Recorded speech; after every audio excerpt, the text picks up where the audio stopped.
12 година, час новин на АТР. Ви дивитеся «Заман», 22 листопада, 1364-й день анексії Криму. У студії Ескандер Маметов. Жахлива аварія на Дніпропетровщині. На трасі Дніпро-Миколаїв автівка на величезній швидкості злетіла із траси, кілька разів перекинулася та вилетіла у дерево. У машині було 5 неповнолітніх, 4 загинули на місці. Це 2 16-річні дівчинки і хлопці 16 та 17 років. І ще один 17-річний парубок із надтяжкими травмами у лікарні. Машина була на іноземній реєстрації. Судячи з того, на що перетворився Нісан Альмеро, швидкість була значно перевищена. Керівник у бігах, столицю окупували сусіди, арештовані найближчі соратники лідера Ігоря Плотницького. У Луганській псевдореспубліці Заколот. Користувачі мережі показують відео із гігантськими колонами військової техніки, які заходять чи то з боку Росії, чи то з кордону із сусідньою псевдо-ДНР. Радіо, телебачення заблоковані, мобільний зв'язок лежить. Ніч у Луганську було неспокійною, але й на ранок якоїсь певності у ситуації немає. Лебедине озеро у молодій терористичній республіці. Центр Луганська окупували зелені чоловічки. На вулицях бронетехніка. Населенню пропонують вибір – відсидітись у своїх квартирах або ж на підвалах ОМГБ. Что-то происходит, не знаю. Я вышла, там загорожено, тут загорожено, перед лицом машут туда. Конфлікт між лідером терористичної ДНР і його власними силовиками, так званим міністром внутрішніх справ, підірвав і без того напружену ситуацію. Ігор Плотницький звинуватив міністра у мародерстві та відбиранні квартир у населення, навісив на нього кримінал і через суд усунув із посади. Силовик не здався і блокував столицю невизнаної республіки беркутівцями та бронетехнікою. Сам забарикадувався в будівлі МВС. Данные люди вооруженные прибыли, здесь никаких не объясняет своих действий. Згодом пояснив ситуацію. Верхівка ЛНР, мовляв, дестабілізувала ситуацію і стала кодлом для українських шпигунів та колаборантів. Він же весь у білому рятівник донбасян.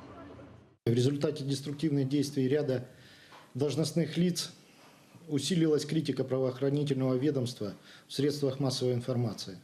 Указанными лицами в течение длительного времени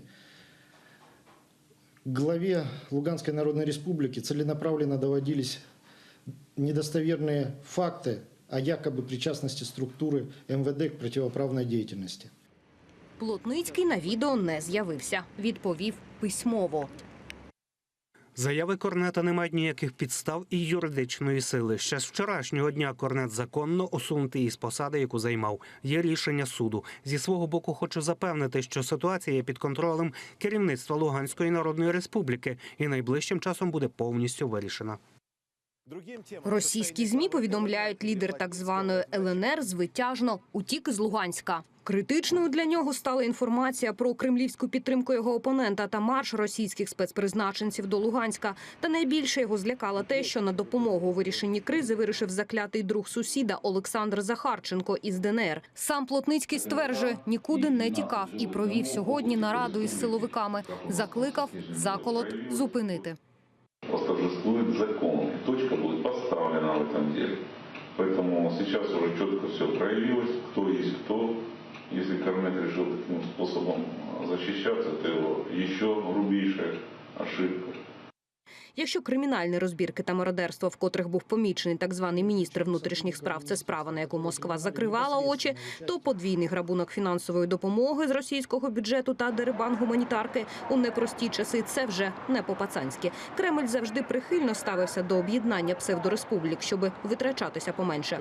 І саме Захарченко став провідником чи то Новоросії, чи то Малоросії.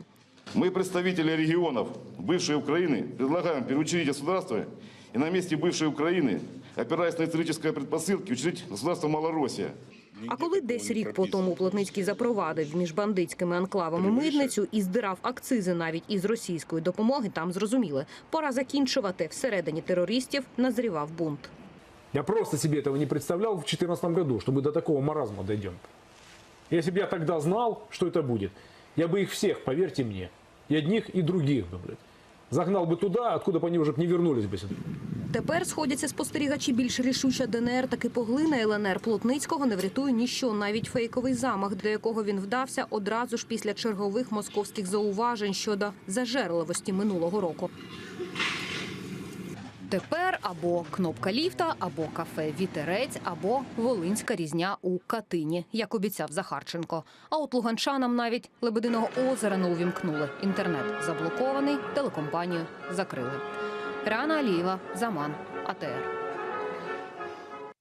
Через загострення ситуації на Луганщині президент скликав надвечір позачергове засідання воєнного кабінету. Про це Петро Порошенко повідомив у своєму Фейсбуці. На засіданні заслухали доповіді керівників силових відомств. Представникам спільного центру з питань припинення вогню доручили активізувати взаємодію з моніторинговою місією ОБСЄ, аби проінформувати про події західних союзників. У зв'язку із збільшенням кількості російських військових, а також активізацією найманців, українські збройні сили готові до будь-якого розвитку подій задля гарантування безпеки мирного населення. Зняття санкцій з Росії мають обговорити у ПАРЄ. Постійний комітет Парламентської асамблеї Ради Європи отримав запит на проведення дебатів щодо ймовірного зняття санкцій та відновлення участі росіян у роботі асамблеї. Комітет має зустрітися 24 листопада у Копенгагені. Експерти зазначають, що статус питання, що планують обговорити, не передбачає ухвалень якихось рішень. Утім, це обговорення може показати готовність асамблеї до зняття санкцій з Росії на сесії, що відбудеться у січні наступного року. Путін зателефонував Трампу. Напередодні президенти Росії та США провели телефонні перемовини, в яких, у тому числі, торкнулися й питань Донбасу. Про це повідомляє Associated Press. Розмова була зосереджена на Сирії, Україні, а також Ірані та Північній Кореї. Примітно, що діалог відбувся одразу після зустрічі Путіна з президентом Сирії Башаром Асадом у Сочі. У Білому домі повідомили, російський президент зателефонував Трампу, аби розказати про результати бесіди. Як повідомили російські ЗМІ, після зустрічі Путін повідомив, російські збройні сили припиняють свою військову підтримку сирійської армії. І вже сьогодні, у тому ж Сочі, Путін має зустрітися з президентом Туреччини Реджеп Таїп Ердоганом. Цю телефонну розмову вже розкритикував американський сенатор Джон Маккейн. У своєму мікроблозі у Твіттері голова комітету Сенату із оборони написав, що перемовини свідчать про те, що Трамп хибно припускає, що в США і Росії є спільні інтереси. Це в черговий раз демонструє хибність віри президента, що у США є спільні інтереси з Росією. Крім того, це доводить, що нам необхідна стратегія щодо Сирії. Росії заборонили виставляти військову техніку на найбільшому світовому авіасалоні Фарнборо. Виставка має пройти улітку 2018-го, втім для Федерації наклали обмеження. Організатори повідомили, це викликано указівками британської організації контролю за експортом і пов'язані з ембарго ЄС на імпорт зброї та військової техніки до Росії. Авіасалон має відбутися з 16 по 22 липня. Це один з найбільших світових заходів. Він проходить раз на 2 роки. На попередній виставці торік Росії дозволили взяти участь в авіасалоні. Утім, через санкції дозволили привезти на виставку лише цивільну продукцію. Повітряний простір Естонії знову порушив літак з Росії. Про це напередодні заявив естонський штаб сил оборони. Іл-76 перетнув повітряний кордон по обіді. На радіоконтакт з авіаційною службою Естонії літак не виходив. МЗС Естонії вже викликало російського посла і вручило йому ноту. За цей рік це вже другий випадок порушень кордону. Минулого таких випадків було 7.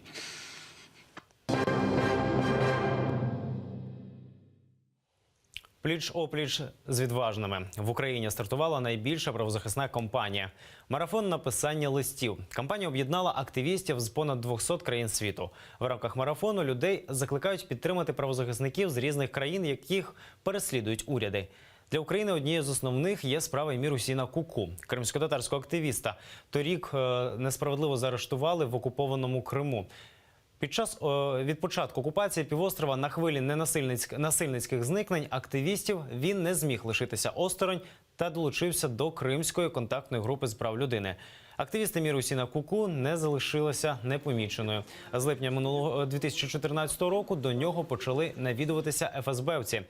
Двічі проводили обшук. Торік у лютому чоловіка заарештували. Відтоді він перебуває під вартою за звинуваченням у членстві у терористичній організації та плануванні захоплення влади у насильницький спосіб. Нині Мірусіну Куку загрожує 25 років в'язниці.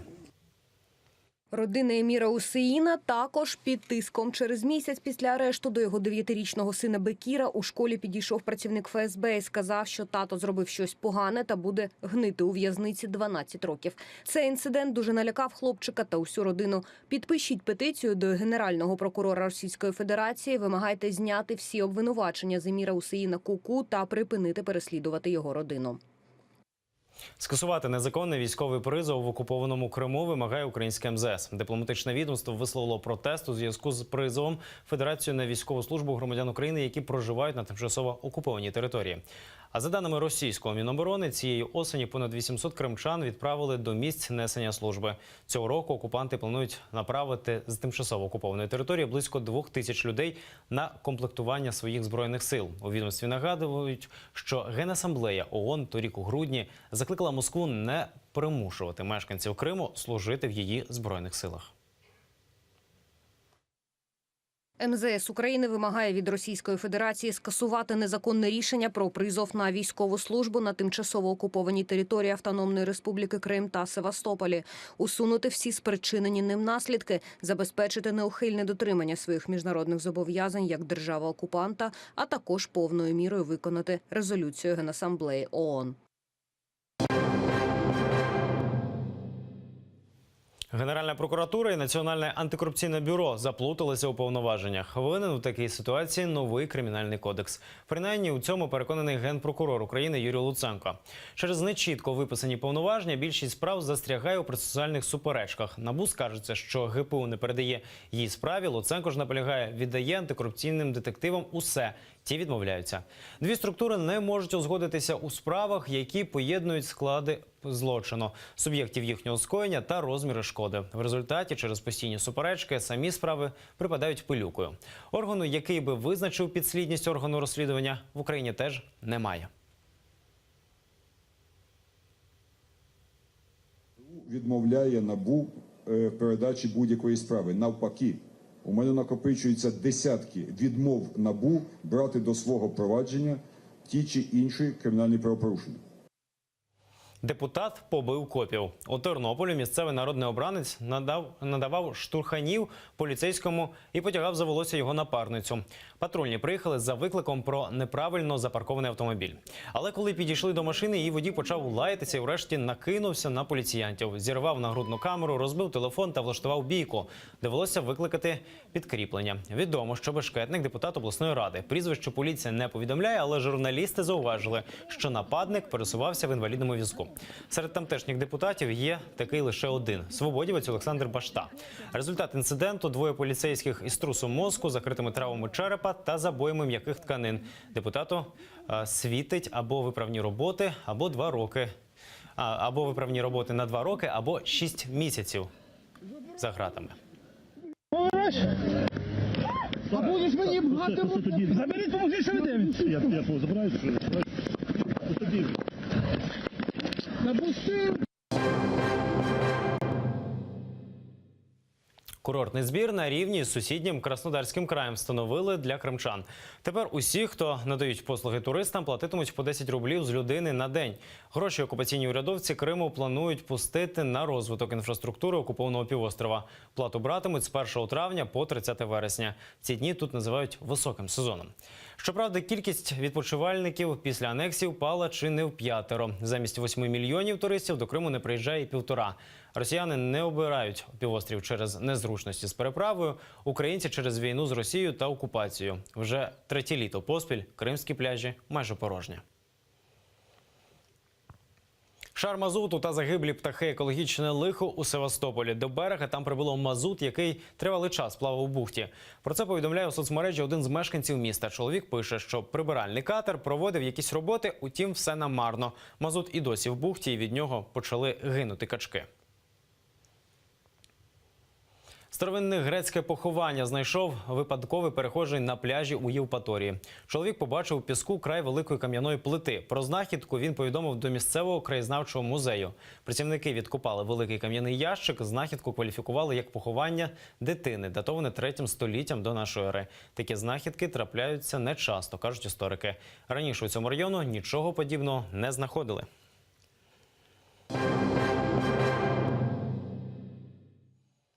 Щонайменше 24 людини загинули в результаті вибуху вантажівки в іракському місті Туз-Хурмату. Напередодні автівка із бомбою вибухнула на переповненому людьми місцевому ринку. Постраждали понад 80 людей. Вибуховий пристрій ввів у дію терорист-смертник. Звинувачення у тероризмі та вбивстві офіційно пред'явили узбекистанцю Сайфулло Саїпову. 31 жовтня він на вантажівці протаранив людей на Манхеттені у Нью-Йорку. Обвинувальний висновок містить 22 пункти. Саїпову закидають 8 вбивств, саме стільки жертв атаки, та 12 спроб вбивств, виходячи з кількості потерпілих. ІДІЛ, а також звинувачення в насильництві та пошкодженні транспортного засобу. Саїпов зізнався слідчим, що на вчинення атаки його надихнули відео Ісламської держави. Атаку він задумав рік тому, а за 2 місяці до теракту вирішив його утілити саме з використанням вантажівки, аби постраждало якомога більше людей. Приблизно за тиждень до злочину він орендував машину і почав тренуватися кермувати нею. Незабаром Саїпов постане перед судом. За усіма статтями обвинувачення чоловікові може загрожувати довічне ув'язнення або смертна кара. Наразі це всі новини. Дивіться «Заман» російською о 1-й та дізнавайтеся більше. Будьте з нами.